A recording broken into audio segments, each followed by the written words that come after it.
Good day to everyone. We're just waiting for a few more participants to join. This is our third SIOR Europe webinar.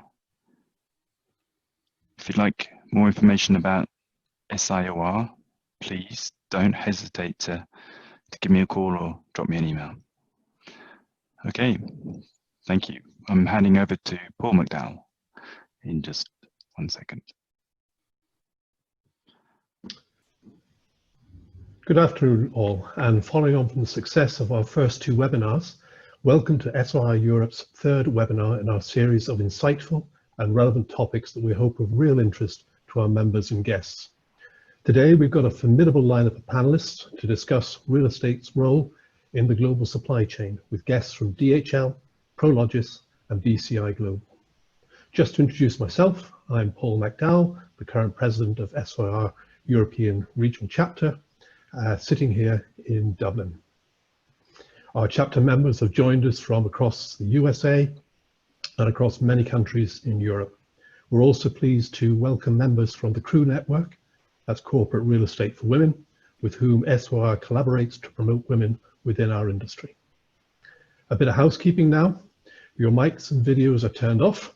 However, please feel free to ask questions through the Q&A function and we'll respond at the end of the presentation. Now, next I'd like to introduce our moderator for today's webinar, Simon Stretch. Simon is SIOR Europe's PR consultant and runs our social media channels. Please follow us if you're not doing so already. Hi, Simon. Last but not least, I'd like to introduce our three participants, Renee Buck, Hank Fulmer, and Jill Mulhern. Would each of you please give a quick introduction to who you are, where you work, and what you do before we get going. Renee, perhaps you'd like to start first, please. Yeah, thank you very much, Paul. Normally, I would say, if you ask where you work, I would say often in a plane, but that's not the case anymore since February, right? Thank you very much for having me this afternoon. My name is Renee Buck. I'm founder and CEO of BCI Global, which is a supply chain design and location consulting firm with offices here in Europe, in the Netherlands, in London, Frankfurt, but also in the US, in Atlanta, and in California, in Shanghai, and in Singapore. And we help companies with setting up their best supply chain, their footprint on the manufacturing and distribution in a variety of industries. So in high tech, in medical technology, in automotive, but also for a lot of logistics companies, companies like DHL and Kuehne+Nagel and DSV and Arvato. We help them in network design and finding the right locations in an independent way. And just good also for you probably to know is we don't work on the deal. So we are a little bit more on the strategic side. So in our day-to-day work, we work a lot together with people which are member of your organization. Thank you very much, Renee. And now Jim, please. Sure, thanks. This is Jim Mulhern. I'm the Senior Vice President and Global Head of Business Development for DHL Global Forwarding. So what that means in the DPDHL world is I'm responsible with my team globally for our top customer engagements. We also are responsible for our sector strategies. So Deutsche Post DHL has 10 global sectors. A few of those we will talk about today and how the effect of the COVID-19 and the pandemic has had on those supply chains. I'm actually, as Rennie was saying, usually based in an airplane. I physically have an office in Bonn, Germany, but I've been in lockdown in London ever since this started. So looking forward to participating today. Thanks very much, Jim. And finally, Hank. Good afternoon. My name is Hank Fulmer. I'm based out of Amsterdam, where the European head office of Prologis is. I joined Prologis in 2003. And my day-to-day responsibility is to lead in Europe the team called Customer-Led Solutions, a global team, but 5 people in Europe, 9 in the Americas, and 3 in Asia. And our job is to look after our multi-market, repeat business customers on a day-to-day basis in good times and in bad. Thank you, Hank. Now, with the introductions completed, I'd now like to hand over to Renee, who will give us an overview before we get into the discussions between the panelists. And then, as I said, we'll take questions at the very end. Renee, over to you. Okay, thank you.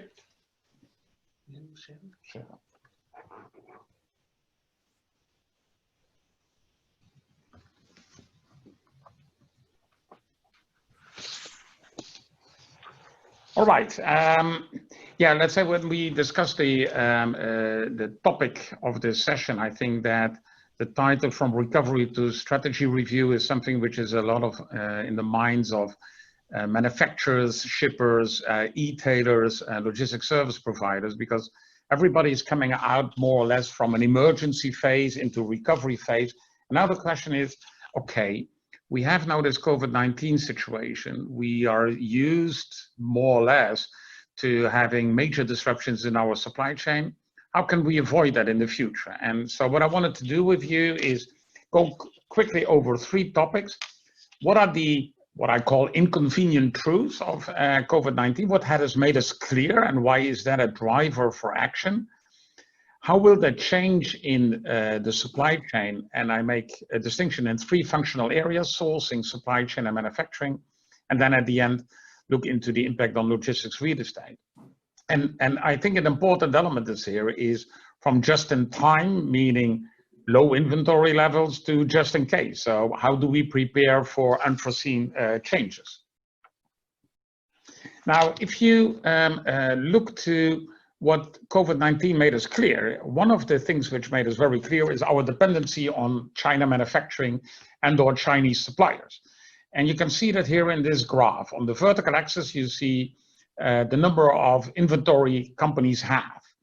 And on the horizontal axis, you see the dependency on China, the exports from China. And so you can immediately see that is where you don't want to be if there is a major disruption like we had in February and March, is that your industry is the upper right-hand cell, because in the upper right-hand cell is where you have an unfavorable combination of relatively low inventory levels and high dependency on China, meaning if something is not working there, you will immediately have an impact in that you don't have the right inventory, don't have the right components in-house anymore. So, and we knew that, we know, because China, we called always China the manufacturing powerhouse of the world. So we knew that it was very important, but it became so obvious when everybody went in lockdown in even before Chinese New Year, early February. So this is one of the things we have learned. A second element, what we have learned, is that our global supply chains are very complex. And I will not detail this figure, but it shows how a computer is being assembled. And it starts in China, and then it ships out of China and from a Shenzhen port. But you see the arrows, and it shows that components, sub-assemblies are coming from all over the world. Meaning also that if in all of these lanes something goes wrong, your product cannot be finished and assembled. And that's also something which became clear because a lot of companies had only one source of supply for their products. A third element is the lack of supply chain visibility. And that's an interesting topic because last year, BCI Global did a survey among leaders in supply chain. And this is completely pre-corona. And we asked the company, what are the top supply chain challenges you see for yourself the next 2 years? And already number 1 was the lack of end-to-end visibility, because what also became clear in the COVID-19 situation was that companies knew more or less how their suppliers were doing, but not the suppliers of the suppliers or the suppliers of the suppliers of the suppliers. So that end-to-end visibility, where are our components and sub-assemblies coming from, so that you could really map the complete value chain and understand where it's going wrong. A lot of companies lack that visibility. So that's something they have to work on in the future. And the fourth element, which I think is also, is the demand shock. And the demand shock was for many companies an increase in sales, like you see here in e-commerce, and you see here in a March to March comparison, what kind of products went very quickly through the roof in terms of online sales. Below, in light blue, you see which products didn't work out. And obviously that's everything which has to do with travel and tourism, etc. So we had a demand shock, and this was a positive one. But a lot of companies also went, I think, for example, in the automotive industry, saw also that there was a demand shock in a negative sense. So these 4 elements, dependency on China, complexity of global value chain, lack of visibility, and unexpected demand shocks, positive or negative, force companies to see, okay, what is the way, how are we going to do this in the future? And I make a distinction in sourcing, in supply chain and manufacturing. In sourcing, we see that companies say, okay, this is not going to happen again, that we are lack of products and components we need to assemble our products. So you see here companies looking into, should we not have dual sourcing? Companies making a more clear distinction between tier 1 suppliers and we call it tier N because it's tier 2, tier 3, tier 4, etc. But also making a distinction between, is there a high supply chain risk in terms of scarce items, or are the certain parts normally abundant available? Showing also what is your room to maneuver if your supply chain is being disrupted. And this is something where a lot of companies now are looking for. How are we organizing our sourcing in the future? And dual sourcing means that you get it from various levels. You will also see that inventory levels will go up, because it's great if you have only inventory for 20 days, but then if something happens, you immediately are in trouble. On the supply chain side, we see that companies are adding risk to their approach for the market. Now, we all know that you had these matrices, as on the left-hand side, what is the probability and what is the impact of things. But companies are now looking into resilience. What measures do we have to take? What organization do we have to install to be sure that our ability to return to normal after disaster, and again, a disaster could be something like COVID-19 or hopefully not COVID-21, but could also be a hurricane or an earthquake. We had natural disasters in Asia before. So the resilience to come back to normal is an important element which companies are now also looking. How do we add that in our network design?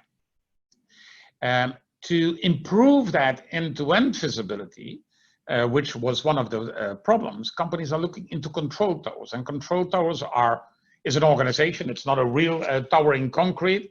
It's where you try to bring all processes and parties together and monitor them on a daily basis so that you can proactively intervene and see, hey, here is something going wrong. And what I mentioned before, that visibility on suppliers is definitely something you have to take a closer look at. So we see here also that while visibility was in the end, okay, what's coming out of our plant to the final customers, is now far more upstream to look into, okay, where are products coming from which suppliers to which main suppliers, and then see how we can organize it. So control towers is also something which is pretty much on the mind of companies who are reorganizing their supply chain right now. The reorganization of the supply chain means that you have to look for these different sourcing patterns, that you have to look and better prepare and anticipate demand shocks. It means also that you have to be better organized for e-commerce, because it's not only business to consumer, but also business to business. Everybody is working from home, so you have to organize your business also in a better way. You have to look into various scenarios, a typical approach we adopt, and saying, okay, if we then have 2 stocking places for inventory, or we distribute in Europe with 3 instead of 2 distribution centers, what are at the end of the day the cost to serve calculations, and how would that impact our risk profile, but also how would that, if you have more distribution center, positively impact the customer expectations in terms of reduced time to market. The last element is also in manufacturing strategies. And manufacturing is interesting. You hear a lot of talk in North America, but certainly also in Europe, about reshoring. And reshoring is the popular term to say companies won't anymore to be relying on only one manufacturing plant. So decentralization of production, that's a little bit the term we use. And there are good reasons for looking into that. Should we not have 2 manufacturing plants or 3? And because we can reduce then the sourcing risk, we can take advantage of new technologies. Think about smart manufacturing technologies, additive manufacturing, 3D printing. We can reduce our external disruption risk, which is pandemic risk, but also natural trade dispute risk, because let's not forget, for a lot of American and European companies in China, they have already for 3 years looking into how do we organize our manufacturing because they didn't want to have all production eggs in one Chinese basket. They were already looking into what we call China plus one strategy, having a manufacturing plant in China, huge growing market, a relatively low cost, but add to that also planned in Malaysia, the Philippines, Thailand, or whatsoever. And there is also perhaps a positive advantage in made in Europe or made in the US as an advantage perceived by customers. So there are a number of good reasons for drivers for decentralization, but it's not always that easy.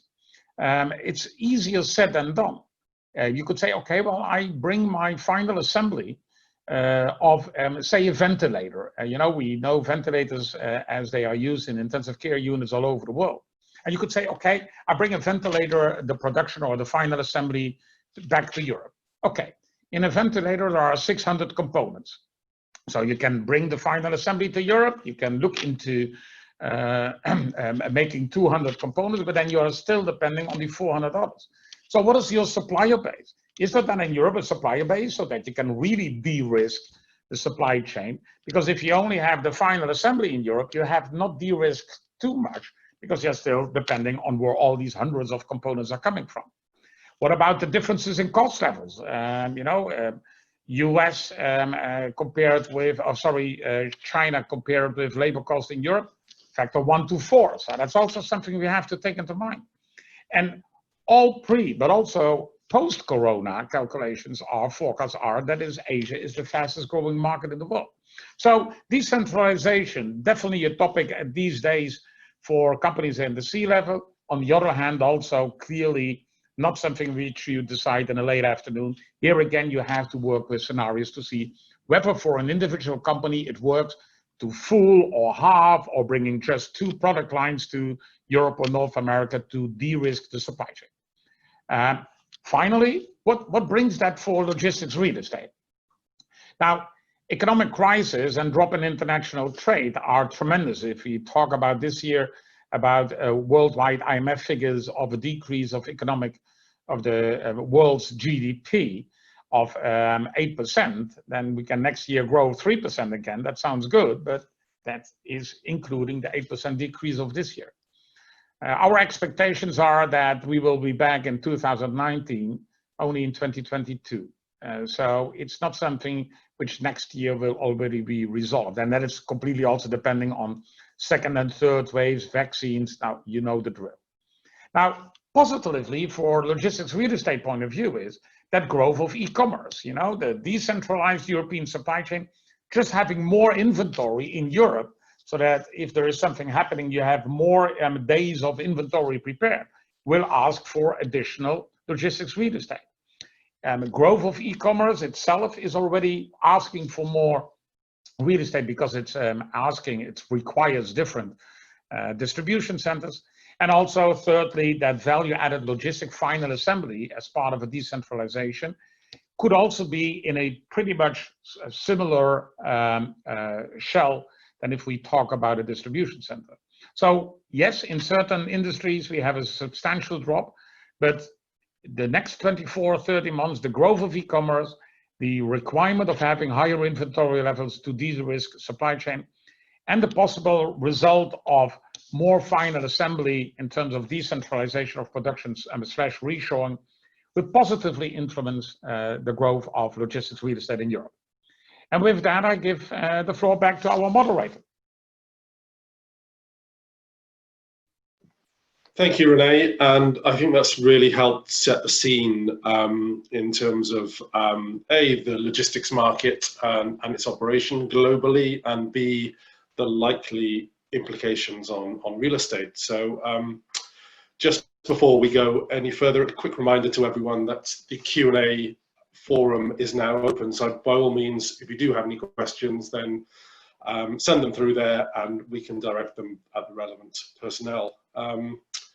And we're lucky enough here to be joined by both a leading operator of logistics globally and a leading provider of real estate. So hopefully in the wake of René's thought-provoking presentation, we can pick their brains on where they see current issues and trends emerging. And I suppose just to start off, it's worth revisiting the issue of reshoring or decentralization, as you call it, Renee, and just really review whether we think that is a realistic aspiration for the most part, or is it so advanced in the Chinese economy that there's no real way of coming back from that domination.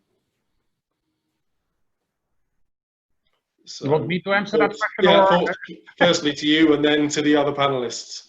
I regret to give a typical consultant's answer, Simon. It depends.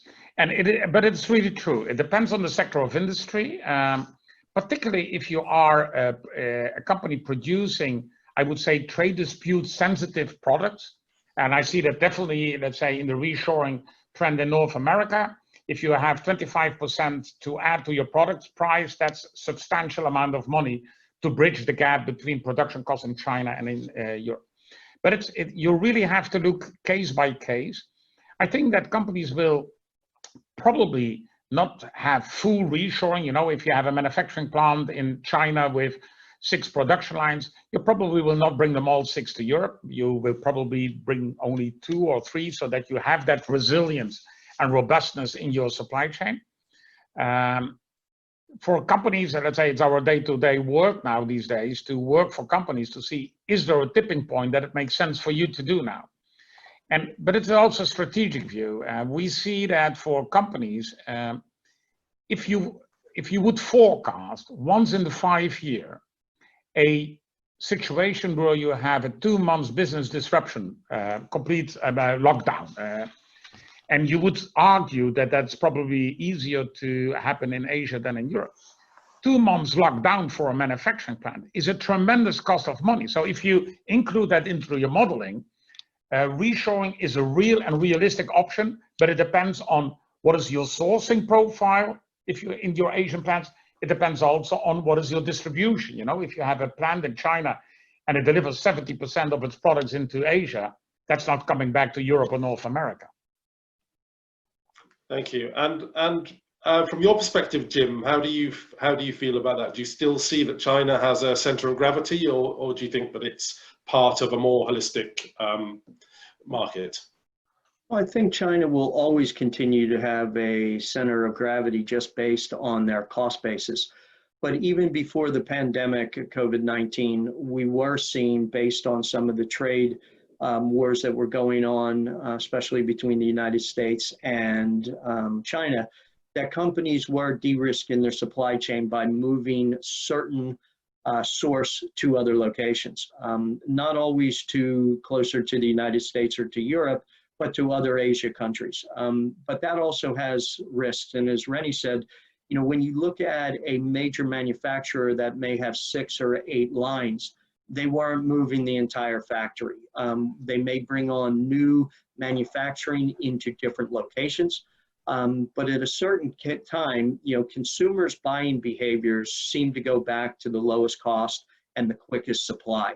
So what this pandemic, and we'll talk about it later, has changed is the whole world's air freight has been shut down.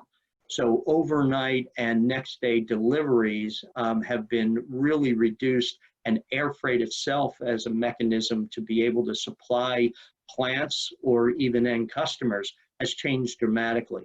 Totally different than some of the things we've hit before. So China will continue, but I do really feel, and we're seeing it already, that you'll see a diversification in your supplier base around the world. But that's also driven by where the passenger traffic around the world will go to drive aircraft utilization. So it's a double-edged sword. And what does that mean for you, Henk, as a provider of real estate? Are there implications? Is that part of your thinking? Yeah, I would concur with what Jim said. I think we've already seen, you know, some of that reshoring happen even well before the pandemic.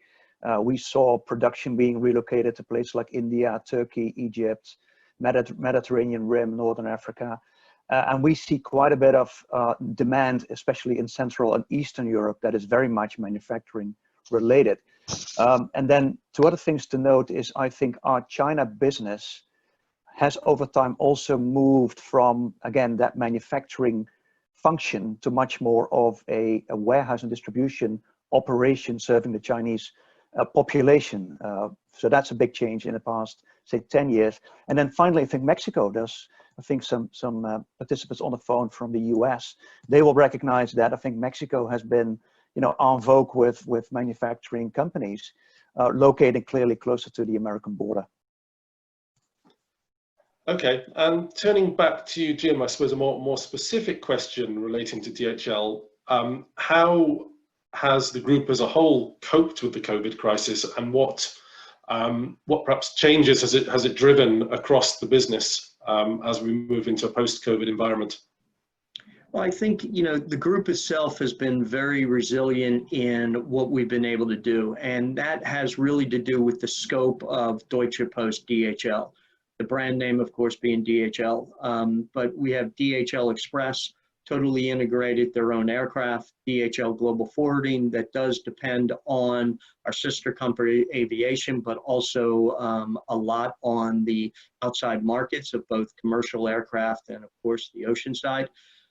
Supply chain, which does a huge amount of warehousing around the world, has been affected extremely heavily because of the shutdowns in certain places. But then we own the German Postal Service. So the Postal Service, the Express business, and DHL Global Forwarding's business has been extremely robust because of the e-commerce phenomenon. We had seen that building over many years, but now with every pattern changing, we've been able to expand. The other thing is, because of the DPDHL size and the integration of the Express network with the Global Forwarding network, we have large access to capacity, not only our own capacity of our own aircraft, but also in the markets itself.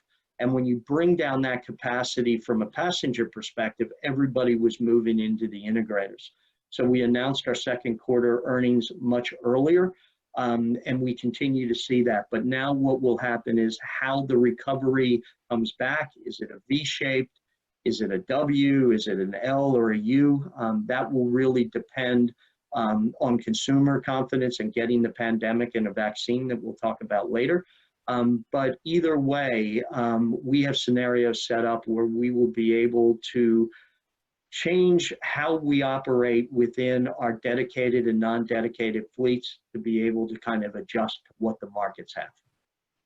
And just perhaps coming back to your earlier point, it's probably a good time to dwell on the vaccine and pharmaceutical element of the logistics chain. I mean, given that we are, with the growth of e-commerce and particularly fueled by a working from home economy, presumably there is little excess capacity in the system. So how will it accommodate distribution of a vaccine as and when that emerges?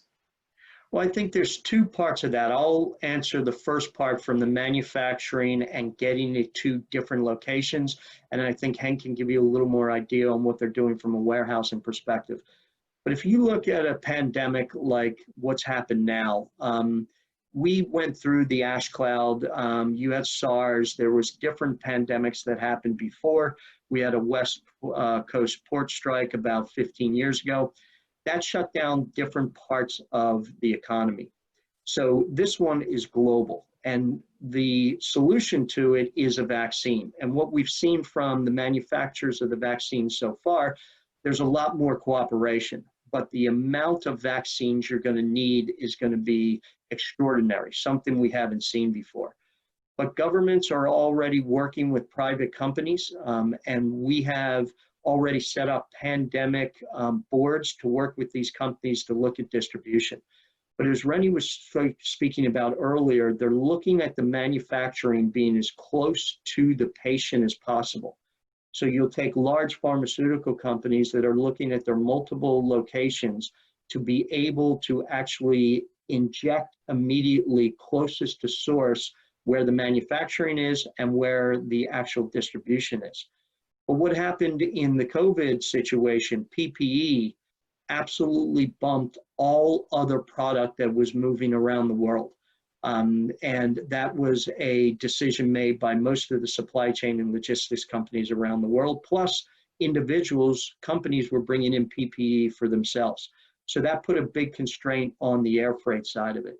You'll see the same with vaccines. It will bump general cargo worldwide, but we're much ahead of the curve, and we're already placing capacity into the market for a full year, knowing where the major manufacturing is going to take place, and then of course where the major populations that have to be supported.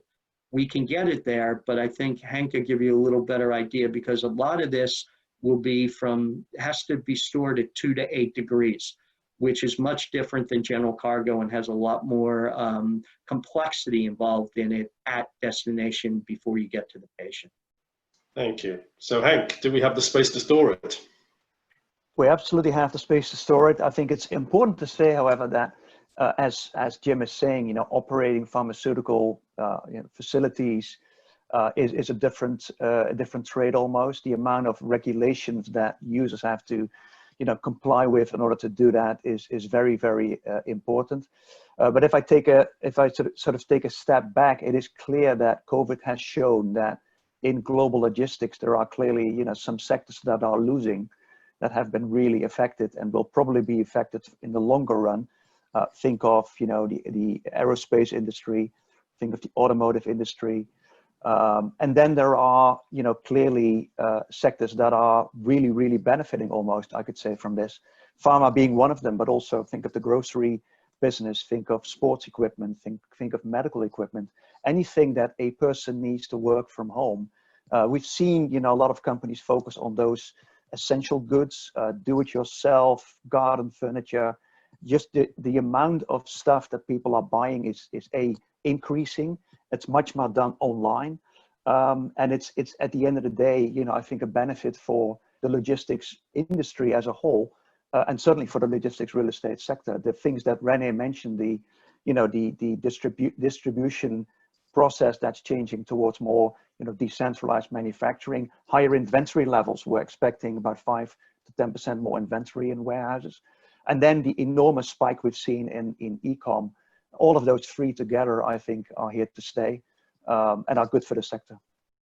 And given the points you've just made, particularly the driving of e-commerce, which is perhaps less efficient in terms of utilization of space, do you think that could prove to be the driver of multi-story warehousing really emerging as a force?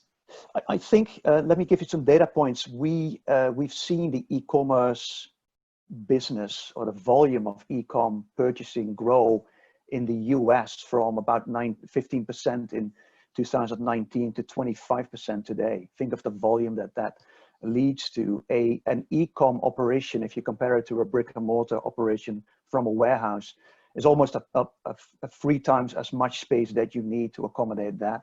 Has to do with picking and packing, has to do with inbound flows, with outbound flows, reverse things coming back into the warehouse, more people working in warehouses, more social space, all of that. I think it's been an enormous input and impact on the sector, on our company, clearly. So we expect that to happen.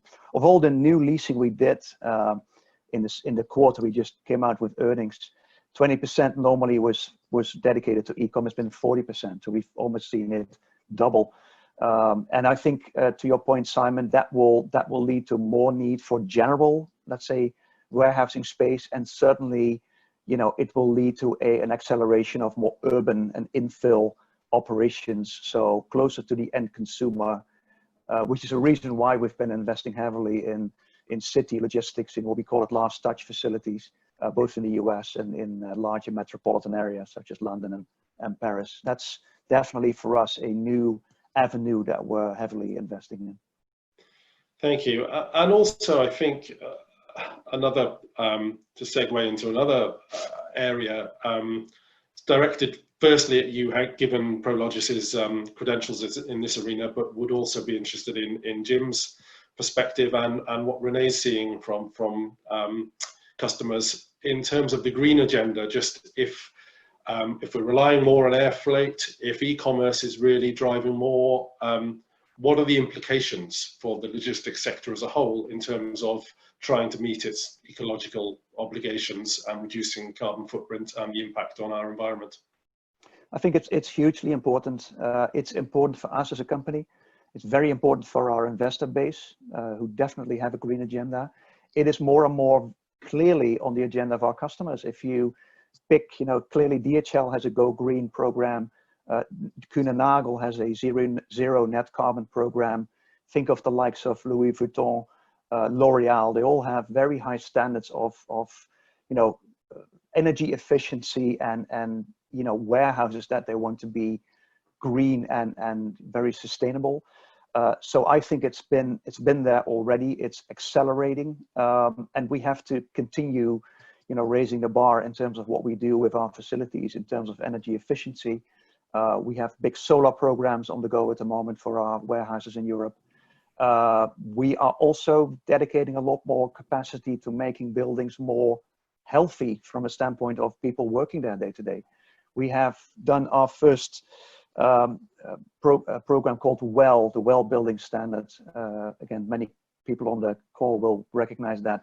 We've done a few buildings now in the US. We've done the first one in Europe. That is a design change that goes much further than, let's say, quality of buildings. It looks at, where people work, how they come into the building. It looks at air quality. It looks at taking the stairs as opposed to the elevator. All of that is very, very important. So green is one thing, and I think the really making buildings attractive for the workforce to retain them and to attract them to logistics is another clearly aligned program that goes alongside that. Thank you. And Jim, how do we mitigate the impact of all those big belly planes flying our cargo around the world? Well, it's interesting. A lot of those big belly planes, if you followed the news over the last couple of days, our friends from British Airways basically have grounded forever all of the 747s.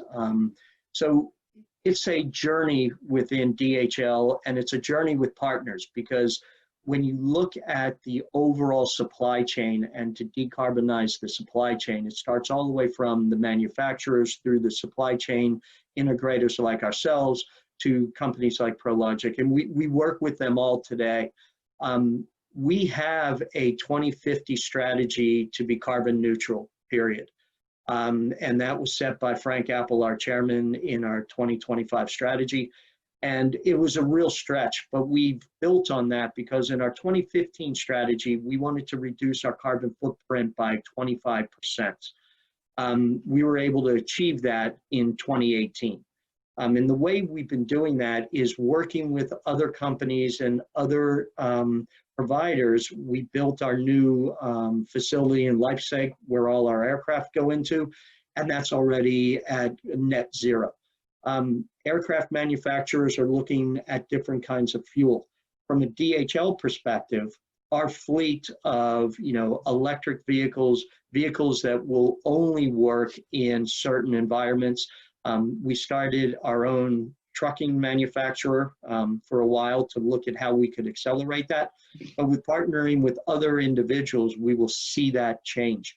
I mean, also you're just seeing change in modes.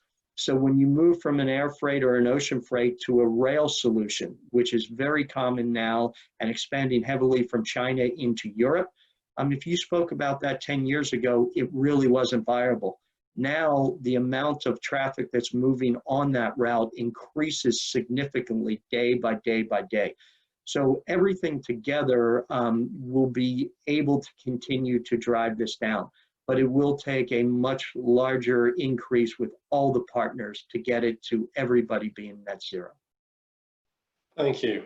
And Renee, do you see any impact on locational strategies? Does the green agenda impact on that, or is it still cost and efficiency driven primarily? You're still on mute, I believe. Yeah, but now I'm off mute. Yeah, okay, thank you. Now I think that if you talk about the green agenda, there are a couple of buttons to push. One is the vehicle, whether it's airplanes or trucks and vans, more electric. You have the warehouses themselves with energy efficiency, solar panels on the roof. And you have also the network design. How can we optimize the planning of the routes which have to be taken to bring products to a distribution center and to bring them to the ultimate clients? And there are still a lot of vans. If you go just on the road and you see a van and truck, in many cases they are less than 30% filled. So in that optimization plays a role. And that could also mean that if you reduce the number of miles or kilometers to drive, that you need multiple warehouses, certainly to service the larger urban areas. Henk was already talking about how city logistics has become so important. You see companies trying to reduce the number of layers, let's say, in their supply chain. So I think you will have big boxes at the end of the day, certainly if freight is coming from Asia or from North America. But then the way how you organize it between the big boxes on the one hand and the ultimate customer on the other hand, that is also, if you optimize that and if you make that more efficient, you are contributing to the green agenda. So it is cost effective and it's good for the society and nature as a whole. So will it change location? Now I see more in certain networks the density will be higher, so more multiple warehouses, smaller ones, but reducing the number of kilometers or miles to drive to bring product inbound and outbound distribution.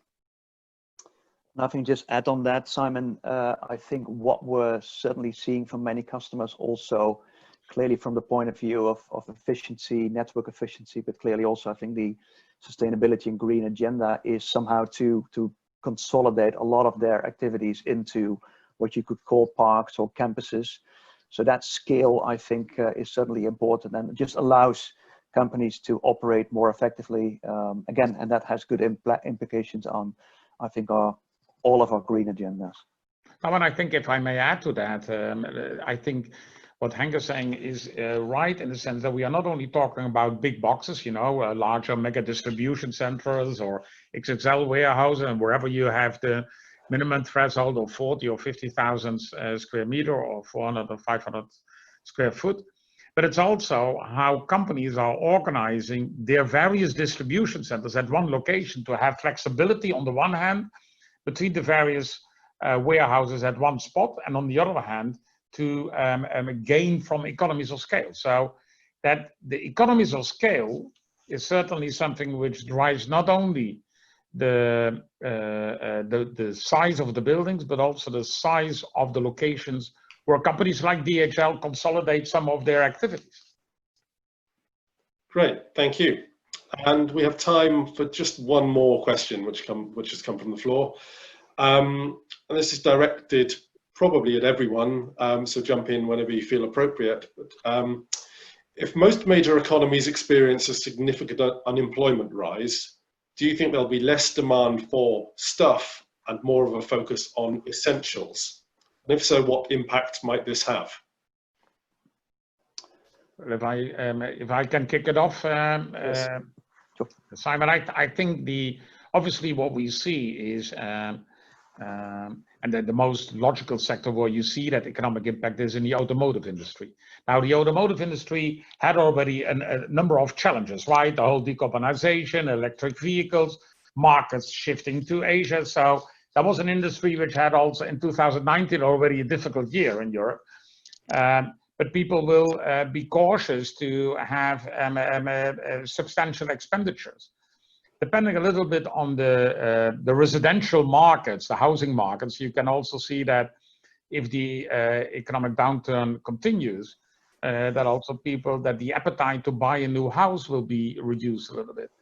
So I think you're right. In certain industries, we will see that the number of products being bought will be reduced, or people will postpone their decision to have a high expenditure on certain products. So the economic downturn, let's not forget, an economic downturn of 8% worldwide.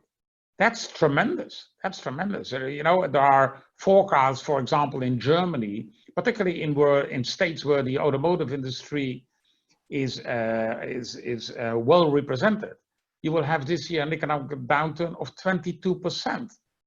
Man, that is, if we took the difficult years after 2008 and you count that up, then you still are not coming to 22%. So that demand shock will definitely influence industries, but it will have a different impact on certain industries. And Henk was talking also about medical equipment, and it's interesting. Medtronic, the medical equipment manufacturers just released their annual report. It's a good client of ours, and they make ventilators. So that division tripled their production. But that same company is also making all that other equipment for surgery rooms, and all surgeries were postponed all over the world for 6 or 8 weeks.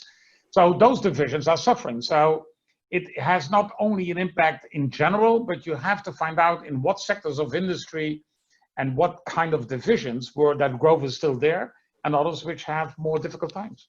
So turning to you then, Henk, where do you see the demand for new logistics space coming from? Are you confident in it? Actually, I think building on what Renee has said, clearly there are areas that we know are in trouble, and that will probably be, that discretionary spending clearly is there, and I think we'll understand what that means for real estate demand. But I think it's going to be almost compensated, if not surpassed, by the higher need for space. Yep. Certainly, again, from the e-com side of it, I've talked about it before, and I'm going to introduce another topic here, and that is social distancing. We know that social distancing already in the past months has led to real changes in operations. Less people on the floor, people being at home, being ill, being scared to go to work in the warehouse operation particularly. But if that social distancing is here to stay, we have customers come to us and say, we want to work with you on a different design of our network, because what if that is here to stay? If we don't go back to normal and those distances need to be kept, then that will lead to, almost, in some cases, certainly almost a duplication of space. So I think that's the economic side of it that I think no one here on this call can really judge where this economy is going, but that the real estate market on the distribution side is going to be growing as a result of a couple of things we talked about in this webinar, for me is a certainty. And if I look at, again, the not just our own results that we announced last night, but also I think looking at the wider logistics real estate sector, I think we can credibly say that we're in relative terms in good shape, and we're confident looking forward. Thank you. And turning towards Jim, so if we do head into the predicted economic downturn, do you foresee enough demand for your services? I think it comes back to the different parts of DHL that will be affected. Just give me an example from an air freight perspective. 80% of the world's air freight moves in the belly space of aircraft around the world. So on, United Airlines or Delta or British Airways, they're not in the air. So that capacity out. And until really you either have a difference in some of the infection rates or there's a vaccine, those travelers are not going to be coming back, which means the airlines aren't going to be all of a sudden adding all that capacity in. So you're going to have limited capacity, not to the point of limited consumption, because consumption will come back. But when you take 80% out and your consumption's down 20%, you still have a 60% difference. So air traffic itself for that part of it will be very robust. From an ocean perspective, though, it could be a little different. We're seeing blank sailings, as they call it, mergers in the ocean business. Moving those around in a not time-sensitive perspective will have a huge effect, because there you just will not have the amount of containers moving around the world. And then you're going to start to get into what you're going to have too much of empty containers in one part of the world compared to where the manufacturing is. And that can cause all kinds of problems. So it's not as much just a single point of if the consumer comes back, it's when it comes back and what are all those portions of the supply chain around it that will not come back at the same time. And with them coming back at different times, it's going to cause all different kinds of challenges for the consumer. And the V, of course, would be the best, but a W or a long L would really have an impact on all logistics companies. Thank you. And thank you to you all for a very unique set of insights from very different ends of the spectrum. And hopefully all our attendees found that interesting. So I shall now hand back over to Paul McDowell for some closing remarks and thank all the panelists again for your time and for your generosity in answering all the questions. Thanks, Simon, and thanks everyone for a great discussion and a fascinating insight into the issues that are now affecting the supply chain. I found it very interesting indeed. As I said earlier, I'm sitting here in Dublin, the venue for the third SIOR International European Conference. As you may well know, this event has been postponed from July this year to July 2021, and we look forward to hosting a really great event then. But without the support of our members and our sponsors, the conference would have been cancelled. So particular thanks to our platinum sponsor, Bank of Ireland, our gold sponsor, TSL, as well as the Society of Chartered Surveyors Ireland, AXI IMO, Carter Jonas, Colliers, FKM, and Murphy Mulhern, to name some of our primary sponsors. Our leadership have a clear international growth strategy for SIOR, so if not yet a member and would like to join, please contact us at sioreurope.com. Join us again in September, details to be announced in due course, and in the meantime, have a great day and summer well. Goodbye.